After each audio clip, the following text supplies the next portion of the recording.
After visiting the world's tallest man's grave in Alton, Illinois, I headed back into St. Louis, Missouri to meet back up with Jason from Historically Marked, where we explored a couple of cemeteries that are directly next to one another. Jason already did a great video on Bellefontaine. I will link that video above in case you missed it. So let's see who we can see in the cemetery. I'm calling this Beer Row. I'm not sure if that's what it's called, but all the brewery families were in the same section.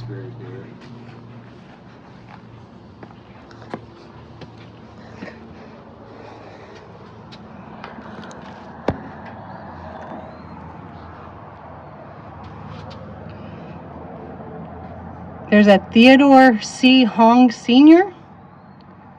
Who's that? What's up? Theodore C. Hong, it's Honig Sr. That's a good question.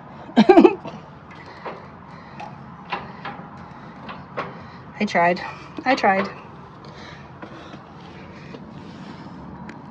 Oh, he's actually buried in front of. He was buried in front of the Bush Mausoleum. That's good though. Yeah, because there's like random people in there. Yeah, there is. So pretty. This is the mausoleum of the co-founder of Busch Beer, Anheuser-Busch. Busch, 1838 to 1913. Vinnie Vindi VC.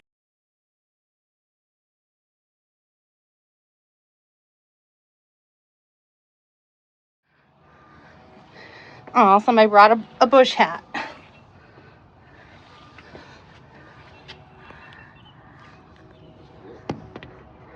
Oh, it's pretty. Of course it's locked. The Limp Mausoleum. Tonight I'm staying at the Limp Mansion in the Lavender Suite, I believe it's what it's called.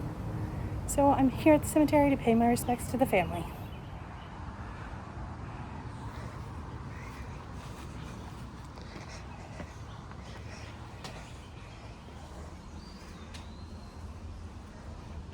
On camera, do you mind if I mention that you're staying at the Lemp Mansion tonight?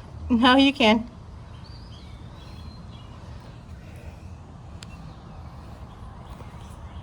And she is definitely a paranormal enthusiast, and I mean, as a matter of fact, she's staying at the Lemp Mansion tonight in St. Louis, and so yeah, it's definitely fitting that she visits the grave, the mausoleum, all in one day and stays overnight.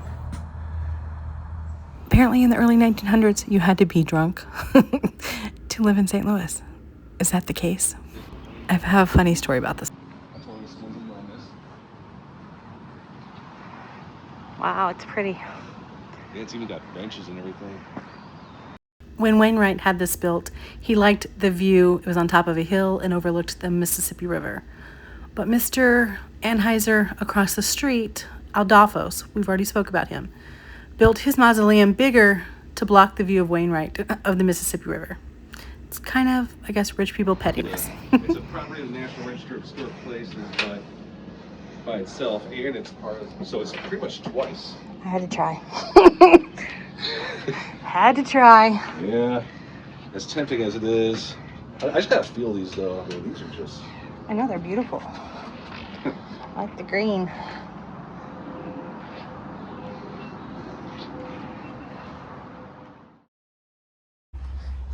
The next gentleman is William Clark from the Lewis and Clark expedition. I also really dig these gargoyles. They are cool. This one's a bison.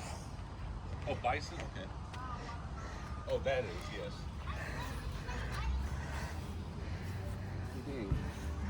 Google, we can figure it out. That's right.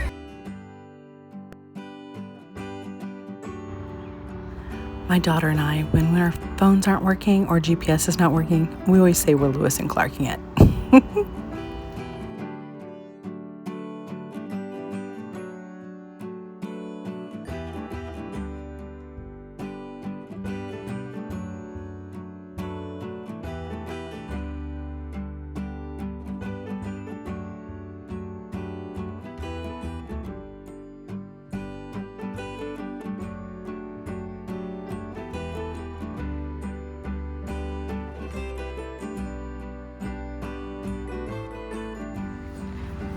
Oh, and he was a governor? Yep, he was the governor of Missouri.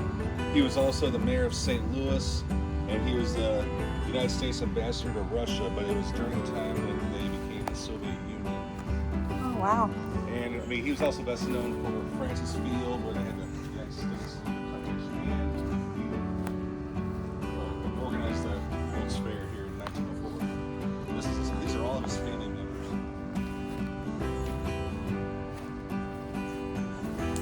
Since it's next to the things, and I was like, oh.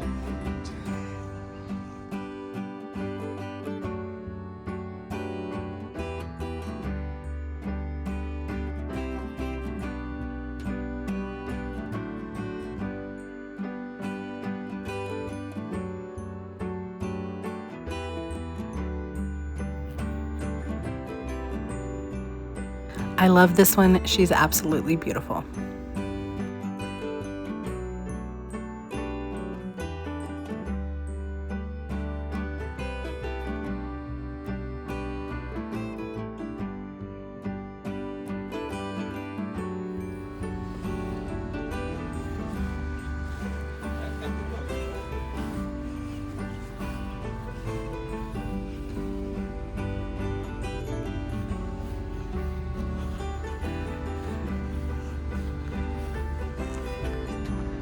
William Tecumseh Sherman.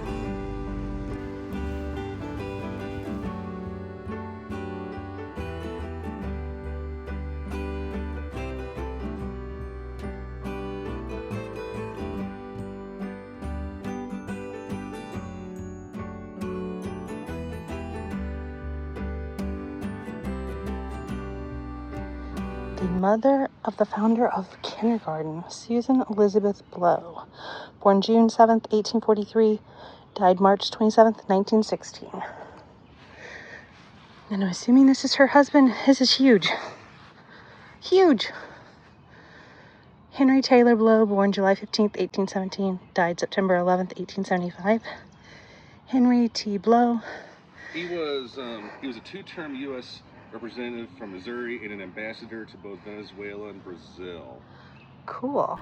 After the Supreme Court denied Dred Scott his freedom, his owner transferred ownership to Blow.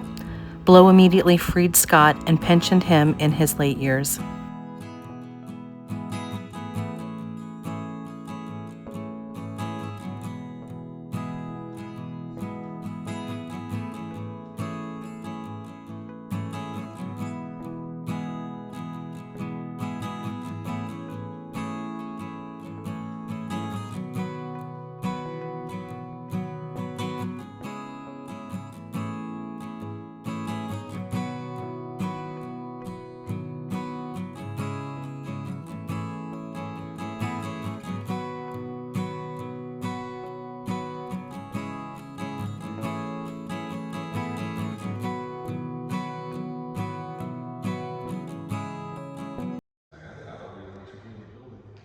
I think we are. That's why I'm like, what's happening?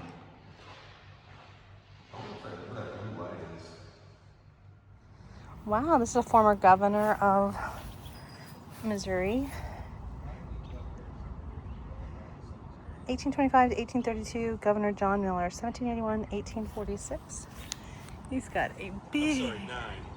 Nine governors are buried here. I don't think we're going to find them all. This was just by happenstance. But he's got a big monument. Look at these beautiful, ornate cemetery stones and headstones. They're so pretty. Kate something. I can't read it. Maybe Bennett. Died December 26th, 1855, age 37. I don't know who she married, but she was one of the most beautiful women in St. Louis. And she drank some sort of arsenic poison because it made her skin get a lot darker. Like, I mean, times really haven't changed, even though more people are cautious about tanning beds and skin cancer and all that. But so she wanted a glow. Yeah, she wanted a glow. Well, at age 37, I don't know if she overdosed on it or the body just had too much of it, but she eventually succumbed to the poison. I wonder if it was like the Fountain of Youth potion. Maybe. But she is usually a priority stop for, you know, Bellefontaine cemetery tours. We don't know who this guy is, but he's marked with a Civil War marker, but it has been cemented in. So you cannot go visit.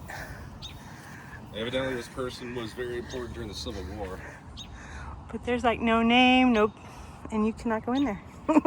I've never seen it cemented. Famous burials here at Bellefontaine. This is Rush Hudson Limbaugh III. I still, okay, like I said in one of my previous videos, I still don't know the whole St. Louis connection. I know he grew up in and was raised in Cape Girardeau, Missouri. But, I mean, maybe he's been here several times or once, and now it's his dying wish or will to be put here. But he got his wish.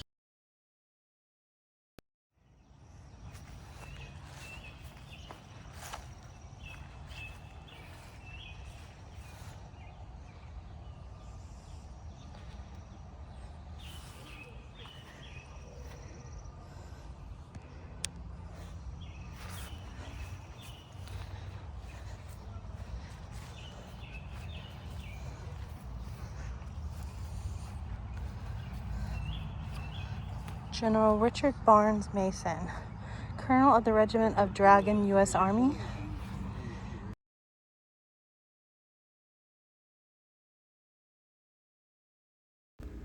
I will say that both cemeteries are beautiful, and I highly recommend visiting both while you're in St. Louis. And just like that, it was time to head downtown. I hope you enjoyed this look around in the cemeteries. I'll put both of their information in the description box if you ever want to visit. They also do cemetery tours if you're interested. Until next time, bye for now.